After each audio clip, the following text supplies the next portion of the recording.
How young do you think is too young to start on skincare? No such thing. Start on birth. Get that baby skin nice and glow, everyone. Can I just read you this one message first? I messaged Ben and I said, I feel so sick. I just want to hug. Sad face. And he goes, I'm hugging you with all my tentacles. This like is a squid. That's way weird. Ew. Do you want me to hug you? I hate it. feel Make like- it stop. I hate it. I know it doesn't do what it should do for me. I'm a bit like, I love you guys, but I hate it. Turn it off. And he sent 3 octopussies. Do we call it an octopi or an octopus? That's $1 million question, Laura. No one Octopus. actually knows the answer. I think it doesn't. I think it's just octopus. Octopi. It's just an octopus. Octopuses. I don't. Octopussy. Octopi. What's the It's not plural? octopi. It's octopuses. not. It's octopuses. Have you seen the octopuses? It's not octopuses either. No, it's not. Octopuses, apparently. The most widely accepted plural for octopus is octopuses, while some may use octopi, the Greek-derived octopodes or octopuses. Octopus eye. Octopusi. Cut it, edit, delete. Let's go home. Hi guys, and welcome back to another episode of Live Uncut. I'm Laura. I'm just hanging on. Yeah, Brittany. Okay. But I'm also Brittany. Britt sends this message today. Oh, I thought. Oh, that's rough. That's rough, man. That's She's rough. feeling down already. It's just to give context, It everyone. does, no one needs the context. I was going to play it off like everything's fine. I don't even know if I'll make it in. I've tried to leave the house 3 times and I have to run back to the toilet. I'm trying. I feel fine for like a few minutes. Dum, dum, dum. You've been here and you're holding on. Because there's nothing left in me. Yes, guys, I wasn't going to talk about it, but here we are. I got gastro. Is that what needs to make podcast content? I do want to say we really are rolling the dice. I'm here without Poppy. It is my first outing out of the house without her since she was born. I mean, the kid's only 6 weeks old. We're not sure where she is. No, I have a wonderful babysitter who came and she's just taken her for a walk around. She's doing laps around the block. Because it's not. We're actually in the city, but not even city. There's nothing really around. She's doing laps around the block and I am keeping a very safe distance away from you so that I can be back in full fledged on this podcast. And no one come at me. Yeah, they should. We're meters away from each other. We don't like each other, so we don't touch. We don't make out. We're not making out we anymore. spend so much time together. It's weird when we hug. And I have sanitizer here, and everyone gets a bit. Yeah, I also just sprayed Brittany with sanitizer like it was perfume. So I think we're fine. She put my eyeballs. I think we're good to go. I just want to add, I mean, you know, I know that I said, and I mentioned this a couple of times, I did really say that I was going to have a more considered maternity leave this time. You never said that. I did. I was like, you know, if I have number 3, I'm going to do it different. I knew you were lying. I did it the same. I did it exactly the same, if not probably worse, to be honest. We were like, she's not having any time off. Yeah, we're not. But I also do think that number 3 makes you like the most casual parent. Like I am so relaxed. I am so casual. Sometimes I'm like, where's the baby? Oh, she's there. She's fine. Someone put the brake on the pram. Like I am just. Someone put the brake on the pram. That's a joke, everyone. That is a joke. No. Like, she lives somewhere relatively flat. No, I actually live on a hill. She lives on a really steep hill. No, I live on a big hill. How do you feel now? So you said it was your first time away from Poppy. No, like I first do. outing. To be fair, so Danny, who is she's been our babysitter since the girls were born, like since Marley was born. So I've known Danny for 6 years. Very selfishly having her own kids, And though. she arrived today with her own baby and she was like, she's got Poppy in the pram and she's just wheeling her around the block for a couple of hours. I do feel weird being without her and I feel as though I miss her. But when I say casual, I mean, I am just like the most relaxed parent. All the stuff that gave me anxiety, I don't have anymore. Like the weird sounds at nighttime and like the overpacking or like the planning. And I say this as someone who I left the house. You definitely don't overpack. Every day you've come in, you're like, fuck, forgot the wipes. Fuck, forgot the nap. Like every day you're not packing, not overpacking. Okay, so I left the house to do some errands on Friday, like just past. And it was like a day of errands. So like left the house. I had to come. Wait, did I come to North Sydney? Who knows? Who cares? It's not important. I drove around. It literally was like from one errand to another errand to another errand. And like, so she'd done and kids when they're 6 weeks old, they're shitting and weeing all the time, right? It's just like Brittany. So Very similar. just like Brittany today. So she'd done a couple of, she hadn't had any blowouts, but she'd had a few nappy changes. Anyway, she'd been in the car seat and I could hear her like, I was like, oh, that's going to be a good one. Anyway, I get her out of the car seat and she has done like a full blowout all up her back, all over her onesie, everywhere. And so I was like, okay, so it's a onesie change. So I strip her off. And I do this in the boot as well. That's like my change table when I'm on the go. And anyway, I'm quite far away from Bondi. So I strip her off in the boot and I go to my handbag to get my onesie out that of course I've packed it because I'm like a really thorough parent who packs lots of things. And then you realise you didn't put the handbrake on the car. No. And then That goes down the and hill. then the baby in the car rolled away. Anyway, that's why I'm We here. have comprehensive insurance. That's why I'm here without Poppy today, everyone. That's the end of the story. Terrible snob. Okay, so I go to my bag, I open it up, no onesie. And I was like, oh, damn it, baby's going to have to just travel around in a nappy today. Go to get the nappy, no nappy. No nappy, no onesie. I had her wrapped in a swaddle like baby Jesus for an hour and a half. Just, That's okay, isn't that? just like kumbaya with my baby, literally in just a tiny swaddle. Lucky it was a slightly warm day. Honestly, Did she poo again? she weed. She didn't poo. But I was like, why is my child naked in a car seat? This is too much. You've always wanted to be an earth mother. I really am. Yeah. I grounded her. You're I laid her so- in the grass. You are so far from an earth mama. Sorry, you are not an earth mama. No, I think I'm just disorganized chaos. I don't know if it gets any better from here. And so then this morning I was like, I'm going to pack, which means I overpacked. I packed like an entire box of nappies. Why don't you just leave some in the car? Yeah, that's why I did. I Yeah. put the whole box in, which means that in probably about a month I'll run out again and then I'll be without nappies. Well, there's something that happened to me last week, Britt, that I'm sorry that you're feeling bad because I planned on doing this when you were feeling normal. So now I kind of feel like I'm maybe kicking you a little bit while you're already down. So 2 days ago, if you listened to the start of Ask Uncut, you would have seen that Laura got a beautiful gift. From Haley, one of our lifers. Lovely we love lifer. Haley, we love you. Honestly, it was the only thing I had in my car that day, thank God, because I hadn't taken it out of the car after the record. So she had no pants on, but she was wearing a cute jumper for a 6-month-old. So That had a P embroidered on it, yeah. right? This So was a it's- gift. Just to bring you up to speed in case you missed it, one of our beautiful lifers sent a gift for Poppy in the mail. She sent it to work and it wasn't the gift so much. It just had the most gorgeous card that came with it that meant a lot to us or to me. So I read it out on Ask Uncut. Well, speaking of beautiful cards, last week I actually went to our hairdresser. I have adopted this hairdresser, Alex from Britt. He's Shock. fantastic. And as I went to leave, he's like, oh my gosh, hang on, wait there. I've been keeping this for you for weeks. One of my clients asked me to give you this gift. She obviously knows that you come here and that she loves the podcast. And he handed me this beautifully wrapped card and this little present.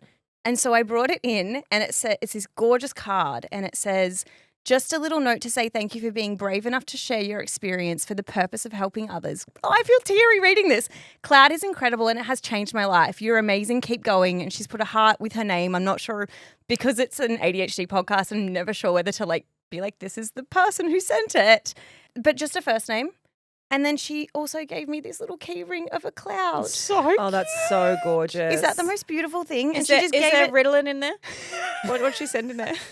Yeah, if you snort the card, you'll get some dexamphetamines up there. No, but I just thought it was so lovely. And she just left it with him because she knew it would make its way to me. We've got the best lifers. We do. Well, you don't. Sorry, Britt, but Britt. No. Has anyone checked reception here today? Do I have any pending gifts? No, I'm really happy for you guys.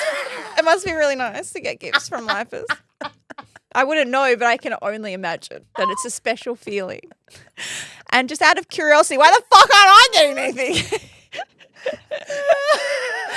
Oh dear, I know we said it last week, we'll say it again. We do feel very privileged to have you all Yeah. and we Yeah. love our community. And I'm Britt also loves joking. I don't need anything. Britt loves you as well. So if anyone wants to send a card to Britt. No, Britt, remember how you did get a delivery. Everyone knows that Britt is obsessed with chicken nuggets and one of our lifers sent her plush size. I don't even know. They're like 30 centimetre It was actually- assortment plush size of chicken dinosaur plushies. It was actually for Delilah, though. I kept one. I gave one to the girls and I was like, why do I have this? It was like Delilah's favorite toy for ages. I went to Keisha's house last week and I was like, it's the wrong episode, but this is my vibe. Adult sleepovers. We had an adult sleepover. I still live in Sydney. I didn't need to stay there, but I made a choice to. We had a wonderful time. But Keisha, what I want to say, I think you need to do some rearranging at your house. So I It was like a hotel, She's right? like, the feng shui's off. This comes off the back of the first time you had a sleepover. You were like, oh, I get why you're so obsessed with sleep recommendations now. Because, sorry, the bed's amazing. I've got it dialed. I've absolutely got it dialed. My whole sleeping environment is great. But now you're telling me I've got some feng shui that's off. It's not feng shui. It's not that. That's why I keep coming back for sleepovers now. The beds. I'm just going to pop over for a sleep, Keeshia. The bed's really comfy. But got toast delivered to. She made the toast. She made my coffees. The bed was amazing. She tucked me in. She plugged my phone in. It was like I was giving it like a 5-star. I was like, this is a 5-star hotel until I went to the shower. So I'm in the shower. It's great pressure. It felt nice. You've got a lot of great products on the windowsill. It's always nice having a shower in someone else's shower. You can use all their things. So all these products lined Like up. their loofah in places you shouldn't. That's a joke. I loofed my vagina. Just loofah your butt crack, put a hanger back up. No one's going to know. I was just thinking about Tony and Ryan and that soap thing, that realization they had about soap. But also my house is 105 years old, so the water pressure is not fantastic. No, it was fine. No complaints yet. But then as I was, it is cool, right? Because everyone has so many different products lined up in their shower. So Keisha's she had like a side window and there was so many products. Some of them were like medical based because I could see that obviously her partner's a doctor. I was like, he's chosen that one for sure. It was like, whatever. Anyway, I was like, oh, what am I going to use? And then she was that fancy rich girl that had Aesop in there. And I was like, oh, nice. So there's an Aesop pump. So I'm like, I'm going for the Aesop. So I start pumping and I'm like, something doesn't wash my body. I'm like, something doesn't feel right. Now this Aesop was amongst all the other condiments, shower condiments.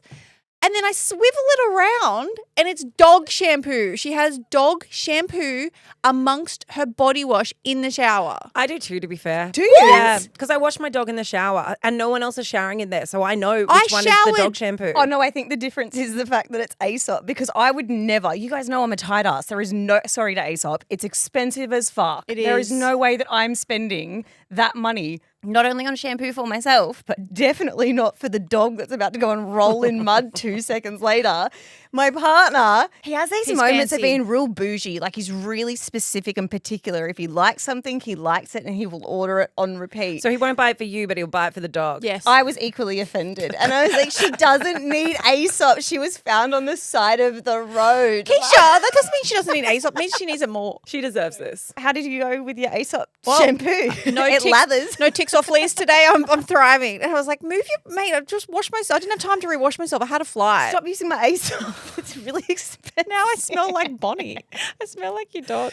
Well, after your sleepover, Britt, I ended up going to Oasis. We were going to go together, but you I ended know. up not being able to come. I know, devastated. I also was supposed to go, but then I thought that taking Poppy to an Oasis concert was like Too much. next level cash. I actually saw people there with a baby that was proper newborn. It had the headphone things on, but I did think it was an interesting choice. I was pretty keen on as in I was committed. And then I think it was, so Oasis was on Friday night and about Wednesday, my wonderful husband sat me down and had just a light kind of conversation with me around intervention. Yeah, he did. He had, let's call it an intervention. Let's call it an intervention. He was like, firstly, doing a lot more work than you said you were going to. So that's okay. Going to support you in all the ways I can. But also Oasis seems like an unnecessary commitment. Why are you going on a boat trip to Oasis? And I was like, I don't really know. He's like, do you know any songs? And I was like, you're my wonder One, their big song. One and only song. And I think they played that last. You'd have to go for like 5 hours to So get yeah, that. he was like, I don't think that taking a 6-week-old to Oasis is a good idea. Well, so I'm look, glad you went. I had a brilliant time. Just wanted to say I do have a slightly controversial opinion that will probably get me some heat, but I feel like it was like a cultural moment. I feel as though I've never seen that amount of people be so excited. And I actually heard Zara from Shameless talking about this last week because she went in Melbourne the week before and she was talking about how much female performers have to do. Like it has to be a production, like Pink swinging from the acrobat things. Taylor Swift has so many costume changes. The Gallaghers... Not so much. They actually just wear their very basic, like the zip-up jacket kind of vibes.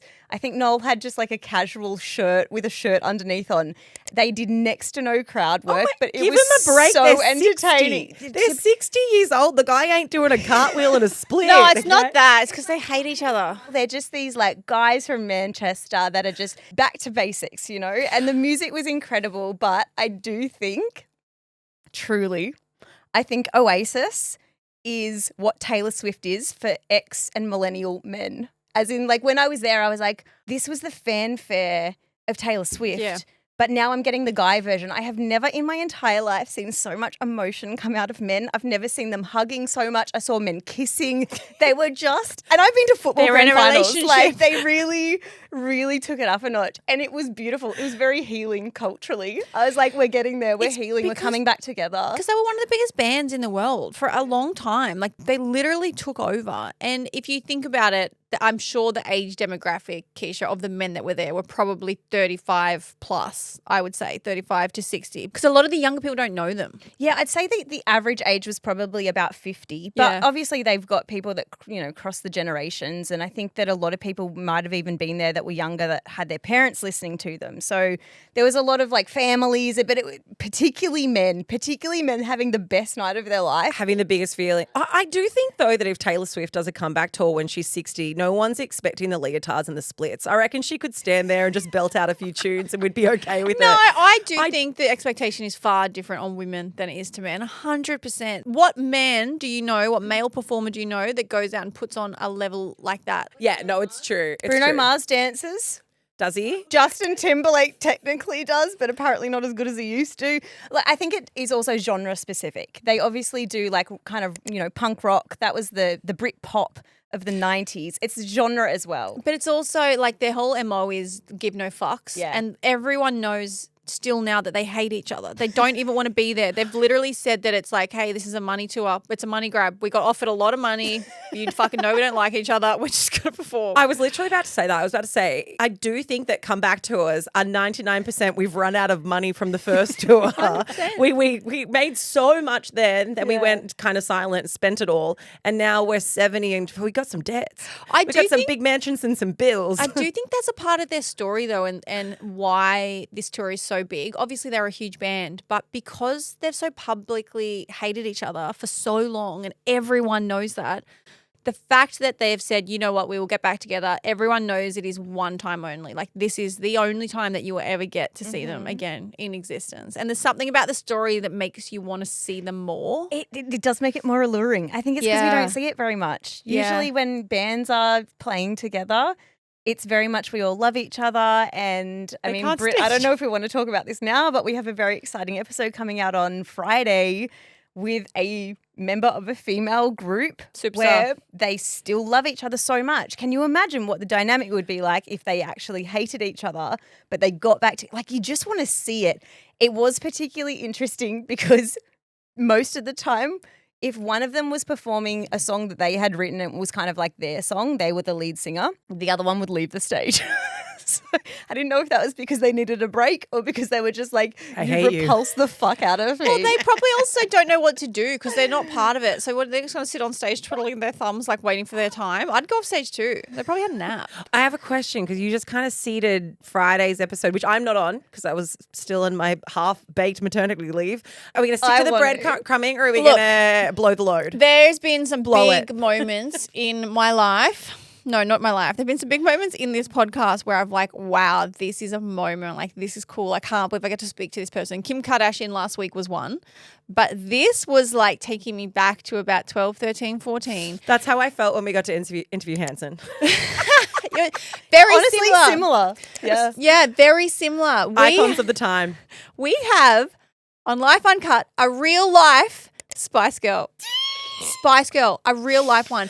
If you told me I was going to sit down and talk to a Spice Girl, I would have said, no fucking way. It is so cool. Does anyone remember like being back in primary school or high school? I think we would have been to high school when Spice Girls were massive. You were in primary school, I was in high school. I was actually 1 year old when Spice Girls got together, which I told her, and she was so lovely about it. And I was like, I'm sorry. I kind of almost missed the boat. Well, I remember being at school and all your girls in your friendship group would get assigned a Spice Girl and you would play the role of one of them and you'd have to and reenact or choreograph some dance to the song. And I always had, my outfit was always the crop top and I was Sporty Spice and I used to do cartwheels. We used to have the band out the front and I would always have the crop top on and I was the Sporty Spice one. And no one ever wanted to be Ginger Spice. They just didn't. Well, Poor Jerry. I've lived out my dreams. We have Mel C, Sporty Spice, on the podcast on Friday. And can I just say, she was Sporty, super sporty. She was so likable. She's so funny. She's so down to earth. And I'm like, how are you this likable? Media training. With like, but I feel like it's the opposite. That was a joke. She's a Scouser. Like, she's from Liverpool. She hasn't lost that like really grounded, gritty. I had expectations. I was so excited, and she still blew those expectations out of the water for me. So I absolutely loved the chat. And she's so generous with her time as well. It was definitely not media training. She's just so nice. She's just a really nice. Laura, we're going to go to Toddy's all together. Oh my God, I'm down. Sign me up with the Spice Girl. Don't start that rumor. The Call poor the Paps on It's that in one. the episode, okay? It's in the episode. But the thing that was really nice, and it was a bit of an exclusive, is that she revealed to us how she met her Australian partner. They've been together for about 2.5 years now. Yeah, well, let's not talk about the whole episode. Well, she's never spoken about how she met him before. So, yes, there's a little extra breadcrumb for what's coming on Friday. But we are going to do something kind of special. You guys know that YouTube is our whole jam at the moment. And so what we're going to do is that, and there's a couple of steps to this, so let me just take a second. On Thursday evening, we're going to release a video of Mel on Instagram. If you comment on that video with what it says, it will likely be Mel. We are going to send you a link to a pre-released screening of the entire episode that you can watch on YouTube. So you'll only be able to get it through that link if you're a subscriber to our YouTube, and it's free. So it's not like a paid thing. So yeah, the way it will work, comment on the video with the particular word, we'll send you the link, and then you can watch the whole episode early before it actually comes out. What's our word? Should we go spicy? Comment spicy. Sporty, obviously. Oh, sorry. I was thinking Mel. Comment sporty. Clearly we have things to work out behind the scenes, but it will be very clear in the caption. But yeah, you don't want to miss that. That was like definitely a favourite of mine. So if you guys listen to Ask Uncut, I was telling a story about my friend that is deep in the dating trenches. She's deep in the Mariana Trench, which we all know is a very deep. Do we all know that, Britt? You don't, but she's in. Anyway, she's in a deep trench, and I'm living for her stories because She's in the front line, really. she really is. Yeah, she's taking it for the team at the moment. And then she's delivering for us. She's delivering the goods. But I was telling you about a story. She recently went to Melbourne with a friend. They were on different flights. And so she was messaging her friend. She was messaging a guy she was seeing simultaneously.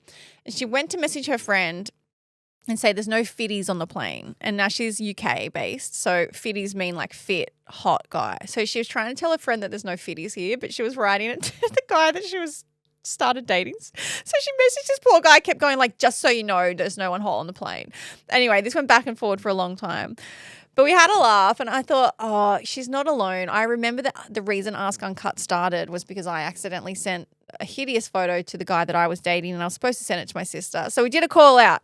What did you accidentally send? I did notice, Keesh, in that episode of Ask Uncut when I was listening back that you deleted out how I said I sent a message to my sister about my mum, but I actually sent it to my mum. Did I? Yeah.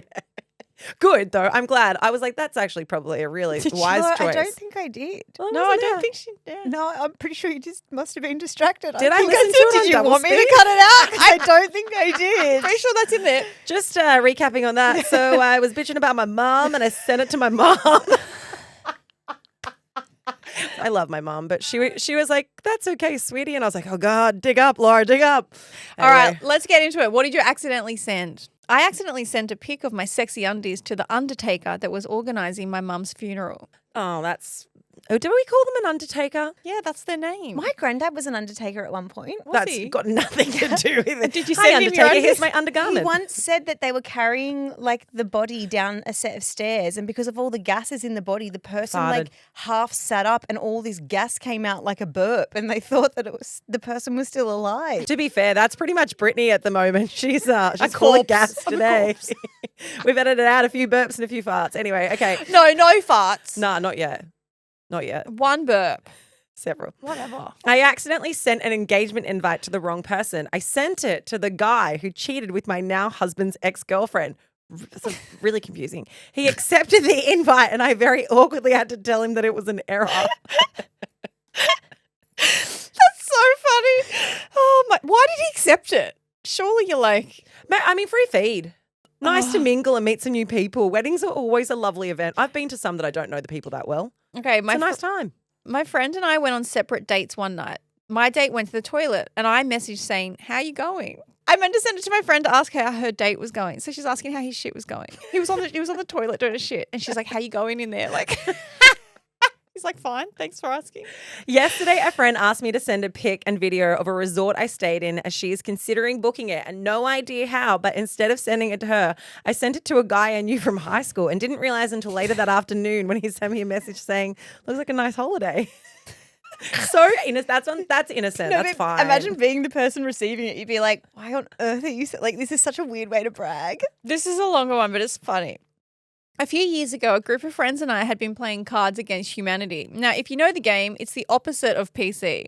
When organising the night, we had a group called Cards Against Humanity. So the next day, after a few drinks playing the game, I messaged the group saying, hey, I wish we could all enjoy another night reveling in Daniel Radcliffe's asshole. Now, for context, this was one of the cards in the game. Fast forward a few hours, and when I hadn't heard from the group, I was thinking, wow, tough crowd. And I decided to message again. To my horror, I had instead sent it to the local builder who had come to our home the day before to quote our renovation. She literally wrote, imagine getting a rogue message from someone that was Talking like, about oh, reveling in an I asshole. wish we could revel in Daniel Radcliffe's asshole again. You'd be like, what the fuck? What happened when I was there to quote? This is good. My ex and I were in the middle of separating. I screenshot his messages and sent them to a friend, but I actually sent them to him, bagging him out. Oh, we've all done that. Yeah. But do you know what I did once? Yeah, on the toilet? Nah, different one. This reminds me of it. So I was going through a breakup with the guy who I'd been in a relationship for like 3 years. We lived together. He was a lovely one that every so often I'm like, oh, he's just nice. It just wasn't right. I'd gone and moved into a girlfriend's house and he thought that maybe I just needed some time and I was just like, figuring some things out. He thought you were coming back. He thought I was coming back. Yeah, he had hopes at that time. Anyway, what dashed those hopes is when I accidentally sent him all the rental listings that I was looking at instead of sending them to a girlfriend. So I took a screenshot. I took a screenshot of my desktop and sent something to him. But in all the tabs was just like all of the rentals that I was looking at. He was like, yes, so I guess you're moving on. You've never said that. I just remembered it when I saw that and I was like, oh, that's right. Isn't I was it an funny? asshole. After 6 years, sometimes we can still be hit with those memories. Yeah, And then we're like, trauma. I do put things into a box up on a shelf and every so often I go through that filing cabinet just for you guys. okay, listen to this one. I accidentally messaged my mum saying, oh, can you just do it in a cup and I'll use a syringe? I can't be fucked to have sex.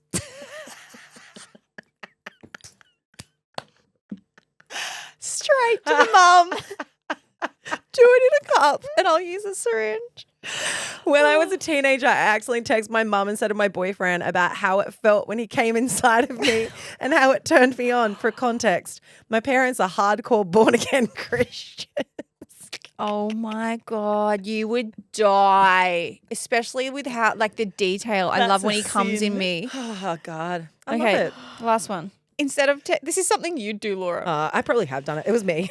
I sent this in. Instead of texting my husband, I posted in my work group chat about how I just had to fish my son's shit out of the toilet with my bare hands. Because it was actually my blocked toilet with the bare hands. But the thing is, I would send that, but mean to send it to my work chat. I want people to know because we're that your stuff. work chat. I want you guys to know what I have to go through in a day. You could never. You have no idea. But the bare hands part, Yeah. that's a choice. Put some gloves on. Who You don't has have to go in raw dog. Sorry, who has gloves sitting around the house? I have a box of to clean up Bonnie's shit. I have a box of She gloves. shit once. But I have them from my medical days. But I had I have 100 gloves. You haven't worked in medicine in 100 years. Yeah, and that's why I go They're through them. That's how expired. bad they are for the environment. No, they're great. A whole box of gloves. Best thing I ever did. Yeah, right. Okay. I'm not fishing out a raw turd. Do you know what I think? It's because when you're a parent, you become desensitized to shit. So you'll fish it out of anywhere. I'll pull it out of her butthole if it's stuck in there. It's fine. with your bare hands? Actually, yeah. You know how sometimes a dog will eat a hairball and then one bit will be inside them, the other bit will be hanging by a hair? Lola's had that before, so I had to give her a hand. Oh my God. Why is Lola eating hair? I don't know. She's 4. She'll Needs eat anything. Supervision. Okay. All right, I have a question for you guys. You can answer it metaphorically in your own head if you like. How young do you think is too young to start on skincare? No such thing. Start on birth. Get that baby skin nice and glow, everyone. You know how much I love skin. Well, no, this has been going around for a while because you guys might remember Drunk Elephant was in a bit of hot water a while ago for advertising their brightening vitamin C serum to really like teenagers were going hot and crazy for it. And like we all know, teenagers don't need vitamin C serum. What they need is apricot scrub, okay? God damn it. And you need some sun cream. St. Ives. You need to scrub your skin until it's red, raw and bare because we all did it and you deserve it too. No, absolutely do not do that. That's the worst advice you've ever. I know, but we did. And I'm okay, we'll get into this. But the reason why we're talking about this is Shay Mitchell.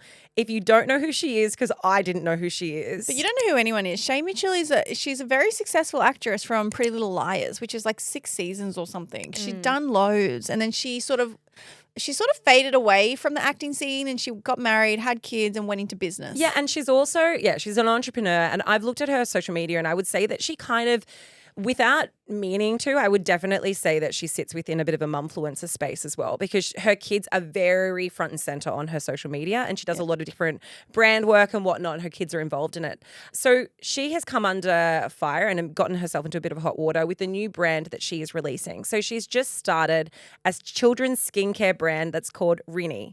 It's co-founded with another mum. Her name is Essa Song, and this skincare line is... Look, it's branded really cute. It's got really nice packaging. The picture, though, however, that they used to launch on social media is a extremely young girl wearing a hydration sheet mask. And it says that the line is aimed at young children, ages 3+. And it launches with such products as a sheet mask featuring cute animal designs like puppies and unicorns and pandas, a hydrogel facial mask, and after sun facial mask for children. Dun, dun, dun. Do kids of this age actually need to be advertised to for skincare? The answer's no, but we'll get into it. Before we unpack it, I want to read her response. So she said her girl's curiosity at birthday parties and face paint disasters was the inspiration behind this brand. Quote, "This has been 3 years in the making, inspired by my girls, their curiosity and all the little moments that made me realize how early it starts, from birthday parties and face paint to wanting to do what mummy does with her face masks. It was only a matter of time." Now, this is an Instagram story post that she did. She clarified, "Rini isn't about beauty. It's about self-care, about teaching our kids that taking care of themselves can be fun, gentle, and safe. Kids are naturally curious, and instead of ignoring that, we can embrace it with safe, gentle products that parents can trust and sweet moments that bring us closer." Now, it's been very divisive in the comments, and there's a lot of different subgroups that have threads about Ripping it. her a new one. Well, yeah, but she's got a lot of support as well, but it's aimed at age 3+. I think that is insane that a 3-year-old should even have skincare on their radar. They don't even know what skincare is. They don't know what a face mask is. And I don't care how curious your kid is at 3. No, and also, that's clearly what people have gotten irate about. I think if she hadn't put an age demographic on it at all, if she hadn't aged it, I actually think she would have gotten away with it, because there are so many skincare brands that are out there that are aged and they are marketed and targeted to children, and they fly under the radar. They do it through their packaging. They do it through their types of advertising, through their hooks. The reason why I think that she's really come under fire is because she said for ages 3+, which just sounds absolutely ridiculous. The only thing I do question is it's not like she's put together a 3-step skin routine. It's not like she's saying babies need to tone, wash and moisturize. She's just said, okay, she's created these sheet masks, which I do agree sits in a fine line of being like absolutely inappropriate for children. But I think more so it's just adds to this concept that we constantly have to consume. It's capitalism. It's like, how else can we make money or brand things that are targeted to the advertising of children and make money off this type of increased consumerism? That's actually exactly what one of the comments on her post read. It said, it was by Rebecca Lee, 21. "We're living in capitalism's final boss level where a child's unblemished face is just another untapped market. Sell a calming face mask so they can relax from what exactly? Snack time? Existing? I just want someone to make a sheet mask of a baby's face so that I can wear it, because every time I look at my children's skin, I'm like, it's so perfect. I want to climb inside that face. It's just Too much, too far. We know very kids- Hannibal Lecter of me. Fine. We know kids don't need skincare. We know they should have moisturizer on. Everyone's supposed to moisturize your whole. Yeah, they are. You're supposed to moisturize your baby's body. I think they're supposed to have sunscreen. No, That's like the thing that I think we can little all agree. Like, yeah, you know. babies and kids. You of course you're supposed to keep moisture in. It's otherwise you can get dehydrated skin. Like a normal moisturizer, normal sun cream. That's it. But it's the idea of projecting beauty standards onto kids that don't even know what a beauty standard is. So all of a sudden, I mean, we didn't have to face that till probably maybe 14 or 15, which was quite late, I think, because we didn't have Instagram. We didn't have a comparison culture when we were growing up. It is so much younger now. Like I have friends with kids who have 7-year-olds who are wanting to put lashes on their eyes, who are wanting to put their nails on. And that's because it is everywhere. And if they don't feel like they're doing it, they feel left out. So I understand. I don't want to shit on Shay Mitchell at all. It didn't make me enraged. I don't think it's necessary at all, but it didn't make me enraged. I think I understand it because that's where society's gone. Now, that doesn't mean I agree with it. I think she just marketed it incorrectly. So she said, when I did some reading, she was saying, look, the idea came from, I was on a family holiday in Mexico. One of my girls got too much sun and needed to put some aloe vera on her face. And like, that's what I did. So I started to put something on her face and then she didn't like it because it was sticky and yucky. And that is where my idea was born. And I was like, oh, what if we have something that kids love that is just good for them? And I know there's nothing like toxic in there. I know it's really gentle. And she's like, that's where it stemmed from. But those products already exist though, right? Yeah. Like those things already exist. The thing that didn't exist is that the child was the targeted consumer, you know, and I think there's been a really big push in the last probably decade, maybe longer, I don't know, but to have these clean, non-toxic, non-harsh that are being used on children. And I think that a lot of mums get behind that. The difference is that the actual, like the marketing of this product is literally done on a child that's 4 years old. And that's what feels so uncomfortable. The targeted consumer isn't kids, Kish. The consumer is still parents. The 3-year-old's not buying it. They don't have any money. It's made to look cute, but the targeted audience are still parents. I have a couple of different feelings about this. Firstly, I mean, regardless of the sun safety aspect, you shouldn't be making an aftercare for your kids because you should be protecting your kids' skin in the first place from sun damage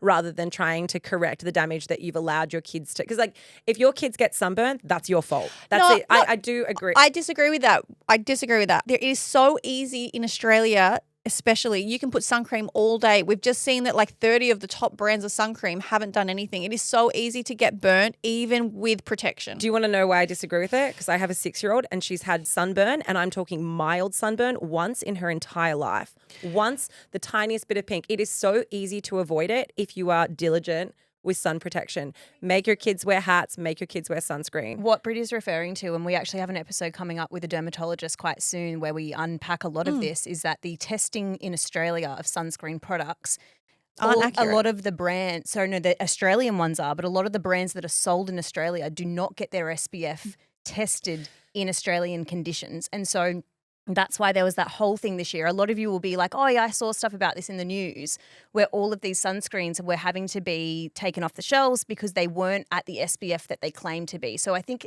you know, there is a level where I'm like, if you think you're putting SPF 50 on your child, but what you're actually putting on is SPF 6. Yeah, but I'm not just talking about that though. There needs to be 3 forms of protection firstly. I mean, and I know that we're not getting into this, but put a hat on your kids, put sunscreen on, put long sleeve swimmers on so that they can't get burnt through it. And then also be in the shade if it's the middle of the day. Like I will, you know, say that to the cows come home. I think the point that is important here is that if you're a parent whose kid has become sunburnt, but you think you've done all of the right things because you think you're using an SPF of 50 and, you know, you might not have known what the rating was for that day, like I can see why you felt gaslit by that sunscreen, you know, all coming out that it wasn't as strong as what you were told it was. Yeah, for sure. And look, I think that the most important part of this, and like what you're saying, Keish, is that it's the advertising to kids. I know it hasn't been yet, Britt, in terms of like it's the adults who are going to be buying this, but a lot of young children, not 3-year-olds, they don't have any income, but a lot of young kids like 10-year-olds, 11-year-olds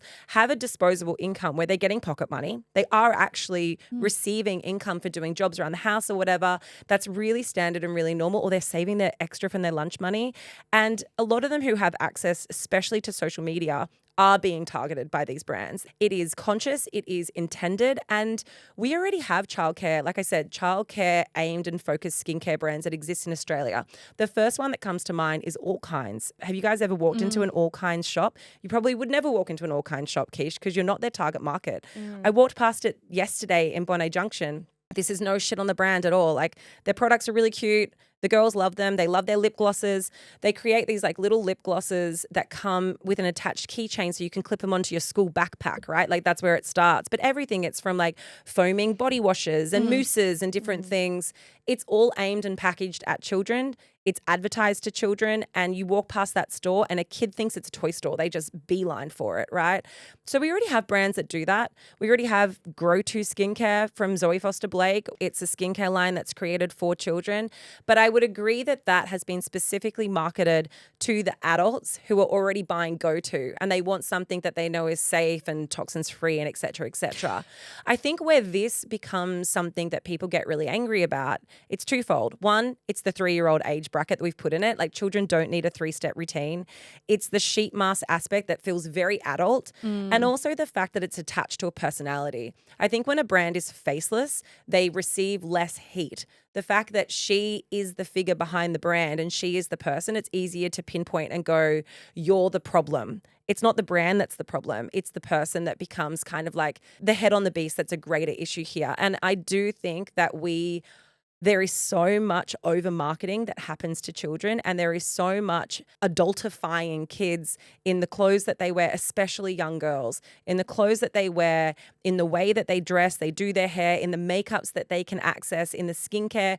We really age up small young girls far faster than we do small young boys. I think that I was thinking about, when we were kids and we all had lip smacker. Do you guys remember that? Like, there were all these makeup brands. I know I used to have makeup that I would put on and some pretend high heel shoes, and like, I think that we've kind of come to terms with the fact that especially little girls and maybe little boys, but for me, I was a little girl, so I always wanted to kind of mimic what mum was doing. And this is the first time that I've really seen that we're now extending that into skincare. And I'm like, oh, wow, we actually are turning over a bit of a new page. Like, look, maybe this has existed for longer than I'm aware of. I obviously don't have children of my own. But for some reason, this did feel like it was a step too far for me. And I was like, this is just getting insane. Like, the expectations of what parents are supposed to be getting for their children so that they can be cool and they can be fitting in is getting out of control. It's just because it's unnecessary. That's why we look at it. We know that no child actually needs it. So for us, it's like, cool. One more beauty standard we're putting on children, one more way of adultifying the children, making them grow up far before their years. But the consumerism is where we're exhausted as well. We've had women particularly, because all of this stuff is targeted to women. And as much as I said it's targeted to women are the audience to buy for their kids. Obviously the packaging is made for kids so that the kids want it. So It's not necessary. Like, you walk down the supermarket aisle and you'll see the elephant face mask and you want to buy it for whatever reason.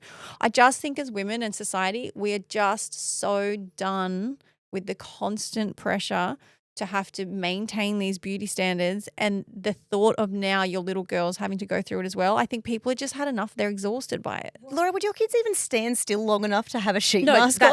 That's the ridiculous thing of it, right? Like, Lola would put a sheet mask on and then she'd be so sensory she'd take it off within 2 seconds. But I do think it's the conditioning. That's what I mean, I don't know if it's necessarily us as adults being like so done with the beauty standards. I think we're done with the conditioning that children are exposed to, because it starts so young.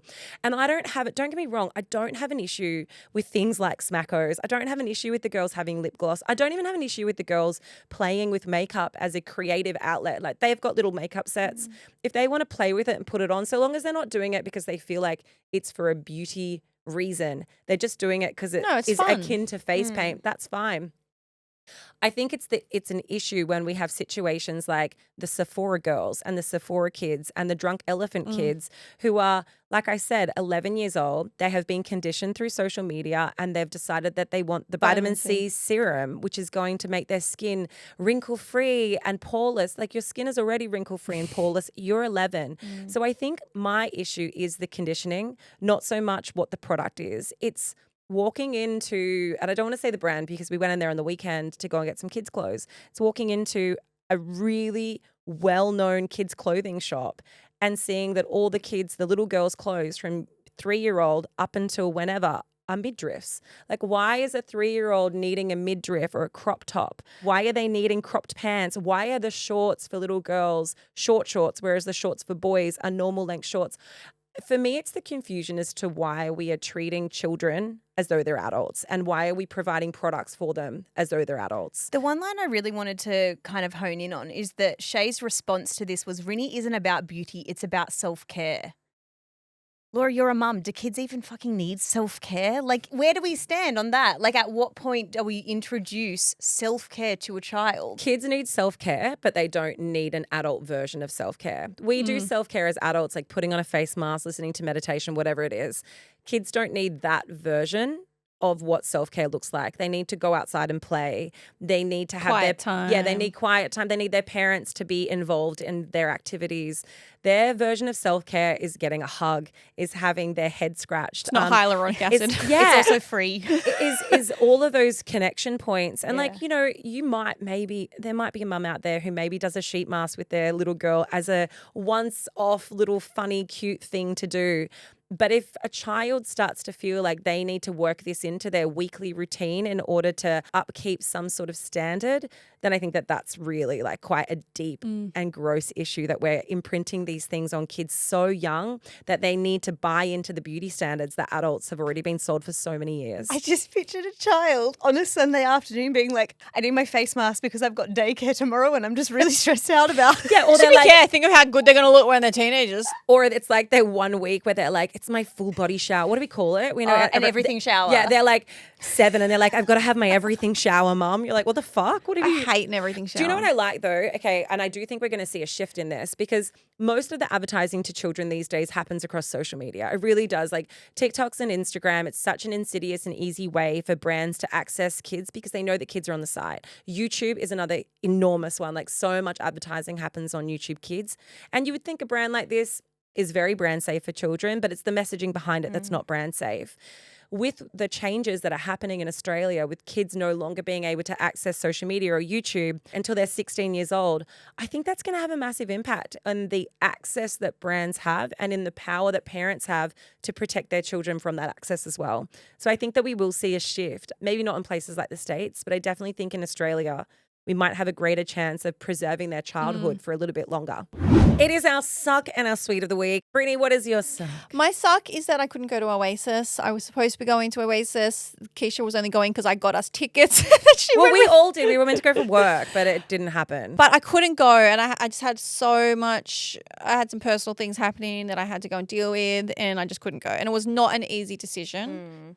Mind you, it was traumatizing and I will never forget it. But I did listen to the set list all day, thinking of you, Keeshia. You're my wonderwall. And my sweet was Maya. I get to, like, every time I get to see baby Maya is my sweet. But baby Maya is now walking. She's like, I took her to swimming lessons. She's really thriving. So my sweet is just going and seeing her. And I'm the only person outside of Jane Sherry, like outside of her parents, that she's really comfortable with. She still gets a bit scared for people, just when he wants to hold up, but she will run to me every time. And I, like, that's a flex You're in the for fold. me. Yeah, that is such a flex. Baby flex. She fell over the other day and hurt herself and was crying, and Sherry picked her up and she wanted me. Flex. Flex. You're in. I'm in. Yeah. So that's my sweet. The briberies work. Okay, so my suck for the week is Poppy had her 6-week vaccinations last week on Thursday, which, do you know what? It's my suck, but it actually was fine. Casual mum. The kid. Stab her again. Just pinned her down, yeah. Give her 5.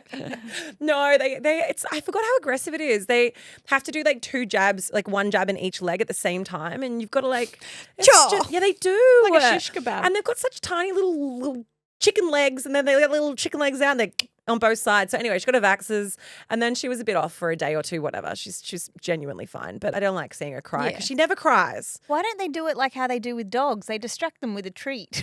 Well, I was going to try and breastfeed her. I was like, Yeah. can I not just breastfeed her and then you can do like 1 and 2? Because I feel like if I was feeding her, she would be way better with it. And they were like, no, we just find it easier and faster Same time. to do 2 at the same time. And then you can give her a feed afterwards. So anyway, she had her vaxxers. It was fine. And my sweet for the week is, so if you listen to Two Doting Dads, you might know this, but I hadn't really spoken about it on here much. Ellie has been super sick. So Ellie, Matt's mum, who lives with us, she, for the past 8 weeks, has been, holy hell, like we honestly thought she was not going to make it through this sickness. Been in and out of hospital. She's lost so much weight. She's been really, really unwell. And we didn't have a diagnosis as to why, which was just the worst. Anyway, she went into hospital again about a week and a half ago, and she got a diagnosis, and she was diagnosed with a sickness called C. diff, which is like a crazy ass hospital bacteria that's like really resistant to different antibiotics. And she was basically just she was also like you, Britt, just shitting herself every morning. Cute. But it was really, really bad. And she has now been on a full course of the correct antibiotics, and she's just made such a comeback. It's good. like watching her, like her personality come back, because she has just been an absolute shell of herself for literally 8 weeks. And then the other night we sat on the couch and we watched the Traders final together, and we just, it was so good. It was so good. If you've been into the Celebrity Traders UK, oh my God, the final, it was the best night of my life. All right, you're like, that's for another day. We're But really late. No, so- genuinely, it was so nice to just be able to have some time with her where she was really excited about something, because she's not And been healthy. she's not been excited about anything for 8 weeks, and Yeah. it's good to see her, like, you know, on the mend now. And that's it from us, guys. And I'm back here with you all. That feels good too. I'm glad Ellie's better because it was touch and go. What about me, huh? Be glad I'm back. Yeah, you're back. You never left. You've just been floating around the whole time.